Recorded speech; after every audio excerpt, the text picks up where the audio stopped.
Hi all, welcome to TechFestJava. In this video, we are going to discuss about how we can create a Eureka server, basically a discovery server for Spring Boot microservices. Uh, before jump into the demonstration part, let's see what is basically a Eureka server is. So, Eureka server is basically an application that holds the information about all the client service applications. So, every microservice is basically registered with Eureka server, and the Eureka server knows all the client application running on each port and IP addresses. Uh, what is the need of Eureka server in microservice architecture is basically suppose we know that each microservice is basically running on different instances. Whenever we are creating any microservice application, that particular microservice application is running on multiple instances to provide a load balancing and provide a scalability of the project, so that each and every request will fulfill in a particular time without any delay. So how do client knows, a user knows, a consumer of that service knows that this request will need to be processed to which instance, or which instance, how could you discover that part. So that is basically discovered by the Eureka server, and Eureka server will decide a coming request is for which microservice, and that request should processed by which microservice instances. Suppose that we have created, in previous videos we have created one microservice where we are demonstrated the CRUD operation of employee model class, and suppose there are that particular microservice we have been deployed on two different instances at the same time, and for better scalability and load balancing.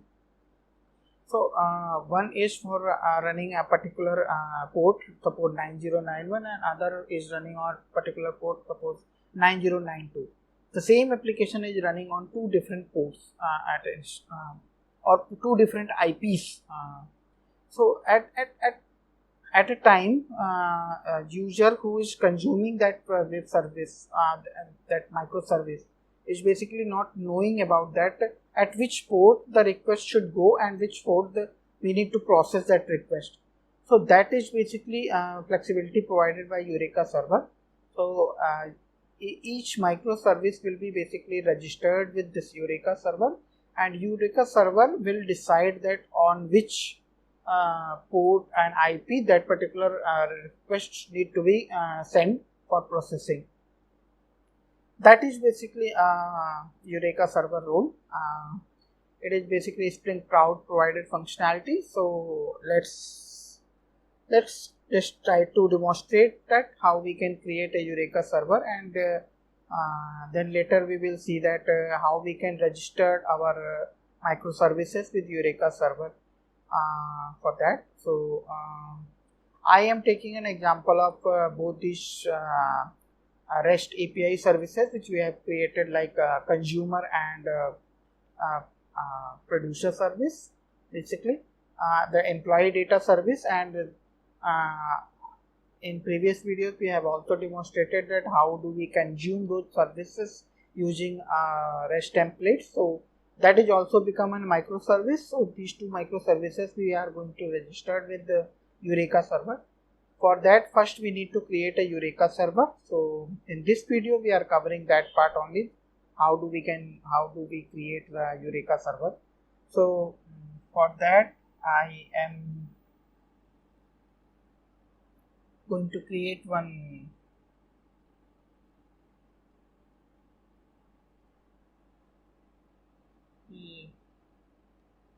project. I'm going to create a starter project. Basically I am giving as name as let me give the name as demo Eureka server. That's it. And let me try to now here basically we need to use Spring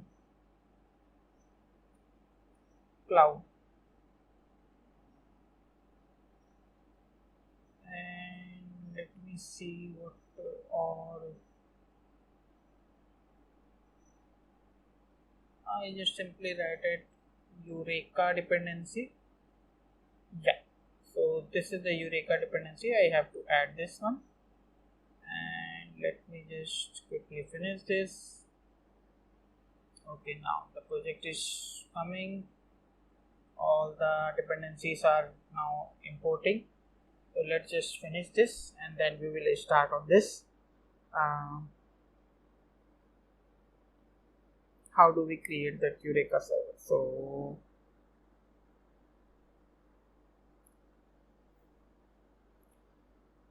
So meanwhile, this import is getting done. So basically, you for creating a Eureka server, it's itself a microservice. It's just that there are some settings and there are some annotations we are using to demonstrate that this particular microservice is behaving like a Eureka server. So for that, I have separately created a project, Spring Boot project itself, and with some Eureka dependencies I have been added. And let me just finish it, and then so how what all annotations we can use.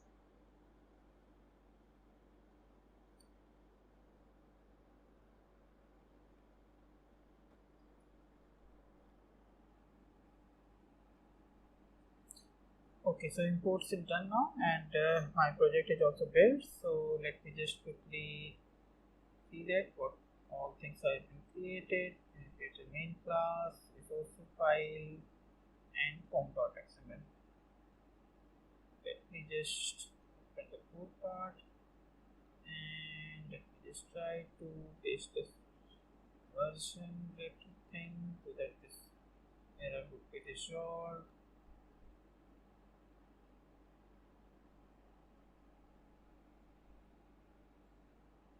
Okay, now if you can see that here, the Eureka server is basically created.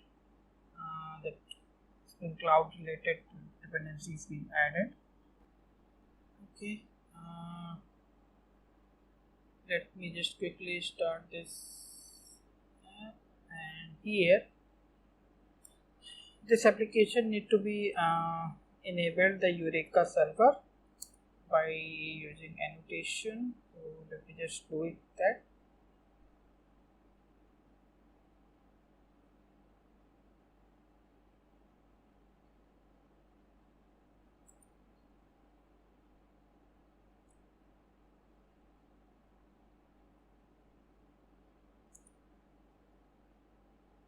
Yeah, you can see that enable Eureka server.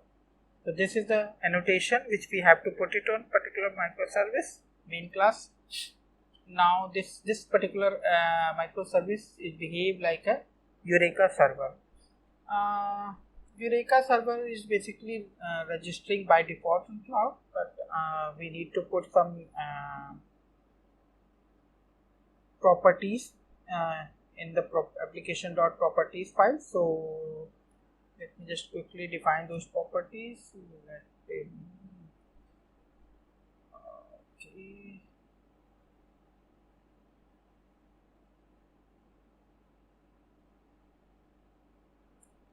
Server.port. By default, Eureka server is running on 8761 port, so I am defining that port, and then we need to define Eureka dot client dot register with Eureka. So this property I need to make this as false. And one more thing I have to do is basically Eureka dot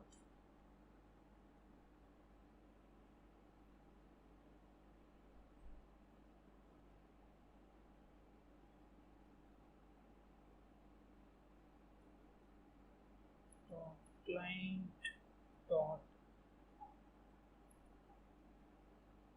fetch register. So this one also I have to make this as false. Okay, now these three are the properties which we need to define over here.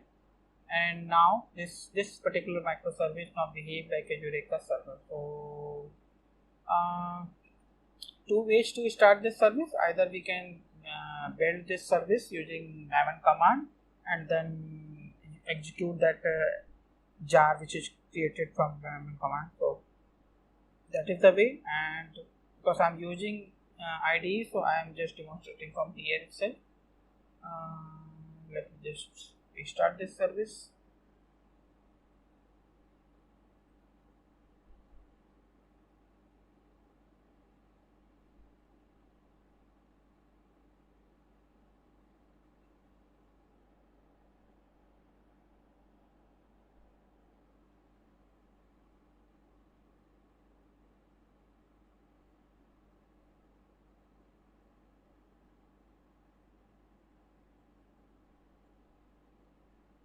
Okay.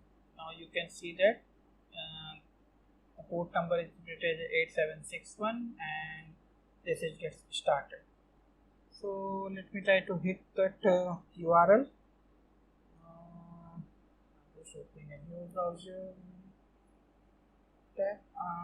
http://localhost:8761/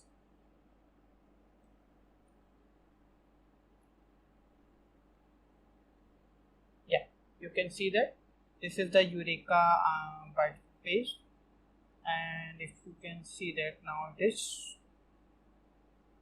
Eureka server is now running. So currently basically there is a no service or instance is registered with Eureka. Once we will demonstrate how we can register the services with Eureka server. In that case, we will see that after registering our microservices with Eureka server, we will see that their instances availability zone and what is the IP and everything is coming over here. The instance detail is coming over here. That's it for this video. This is basically very important in terms of microservice architecture. So in later videos we will see that how we can register the other microservices with Eureka server, and after registering how we can access those microservices, or what will be the port and IPs on which this particular microservices is registered in Eureka server. So that's it for this video. If you like this video, please subscribe my channel and also comment out if you any suggestions or any things you want. I'll try to reply back, and also press the bell icon so that you will get the notification for upcoming videos. Thank you for watching.